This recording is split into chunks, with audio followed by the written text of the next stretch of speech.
Anyone can sell electronics. At Electronics Expo, they do more than sell products. They design, install, and support complete technology solutions. From home theaters and whole home audio to lighting, shades, automation, networking, security cameras, and premium entertainment systems. For over 22 years, they've helped thousands of homeowners experience technology at its very best. See the difference for yourself. Visit their Wayne or Paramus stores in New Jersey or shop now at electronicsexpo.com.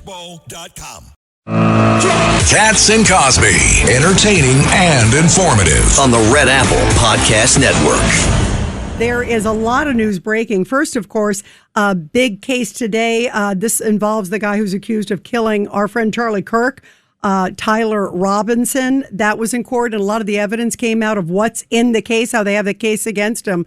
And, of course, everyone's wondering what's going to happen with Graham Plattner, too. And joining us now here is Gregg, Jarrett, the great Fox News legal analyst.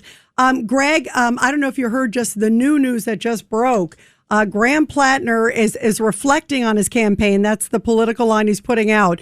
There's a woman who dated him, and she accused him. She says that he raped her. One night he came intoxicated to her home 5 years ago. And she said, I had to come forward. She also says, by the way, this is one of the women who was in the New York Times report, but she was not named in that report. There was another woman who was. But in that report, I was reading a lot of details about her today. She was very disappointed that the media, that New York Times, downplayed the story, just like they did with the other woman in the New York Times case. And that's why she said, in part, I'm coming out now to say it wasn't like I was unhappy with him. I was raped by him, as she's saying. How serious is this, Gregg, Jarrett? Oh, it's very serious. And, you know, I have said on the air that I suspected Plattner wasn't going to make it all the way to the deadline for withdrawing his name as the nominee for his party. I forget the date of the cutoff. Yeah, I think it's mid-July. So, you know, it's going to be coming up pretty soon, but he would need to drop out by that deadline, and the party would then have to very quickly pick a replacement, which might be the current Democrat governor who dropped out and has now suggested that she's willing to jump back in. So, you know, this is pretty serious stuff. This guy, you know, has got more baggage than, you know, the baggage claim at JFK. I mean, it's just horrific stuff about him. And why politicians like Liz Warren and Ro Khanna would still endorse him, notwithstanding what we know about him, is, to me, utterly bewildering. But I guess they care more about power than what's right. You know, Gregg, I haven't seen comments today from them because this story just broke, I think it was like an hour or so ago. But I haven't seen reaction from, you bring up a great point, from where's the Bernie Sanders? Let's see what he has to say now. Let's see what Ro Khanna says now. I mean, you know, these are serious allegations, Judge. Gregg, you know, the fact of the matter is, all along they've been covering up for him. All along they've allowed this to go forward. Where were the reasonable, sensible Democrats, the common sense Democrats who had a moral compass challenging this guy? The only one I saw in the Senate was Fetterman, and then you had the congressman from New Jersey, right, who also challenged him. But the silence in the Democratic Party was overwhelming. And Judge, they even went further. Right after all that stuff came out with the New York Times report, I remember all of us were here together talking about this. There was that I mean, it was damning. Remember, it broke during our show. And Ro Khanna said, I'm going to be there tonight at his rally.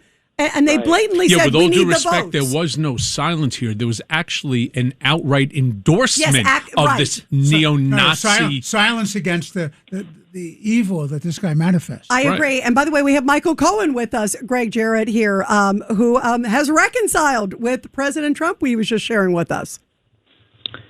Well, look, Graham Plattner has a lot to answer for. You know, he shouldn't be in the United States Senate. He shouldn't be running for office. He should be, you know, in mental health counseling, because this is a guy who's got severe emotional psychiatric issues that need to be dealt with. And, you know, I'm actually happy that this information is coming out now rather than later. But you're right. The politicians who have actively campaigned for him, endorsed him, they are equally complicit in this and need to be held accountable.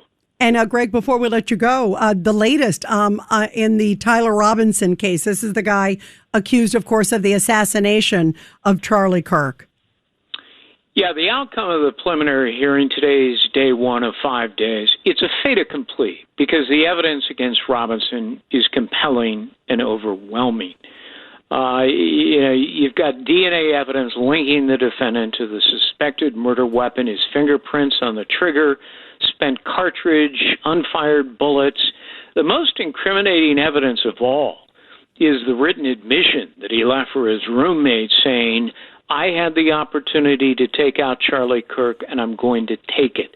And then he sends other incriminating text messages that are an explicit confession of what he'd done.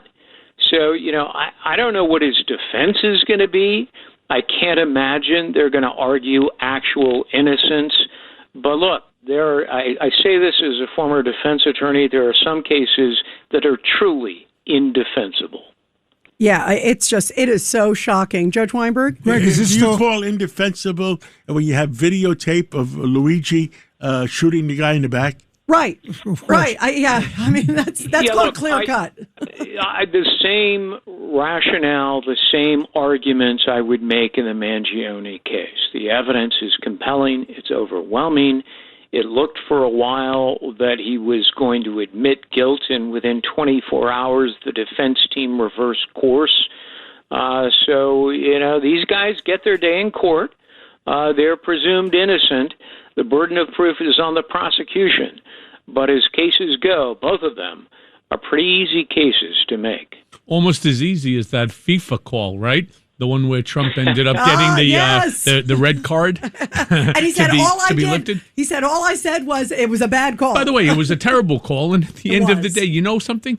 He actually did a benefit to Belgium. If Belgium hypothetically wins tonight, they can say that they beat America at its best, right? Because he is our number one player that they gave the red card to. And if America wins, well, so be it, because we're better than Belgium. That's a good spin. That's Amen. A very good spin. Spoken like a true counselor. A true sportscaster. Exactly. Rita, we have to take a break. Yep, Greg, thank you very much, Greg. Thank you. Okay, my pleasure. Thank you, Greg.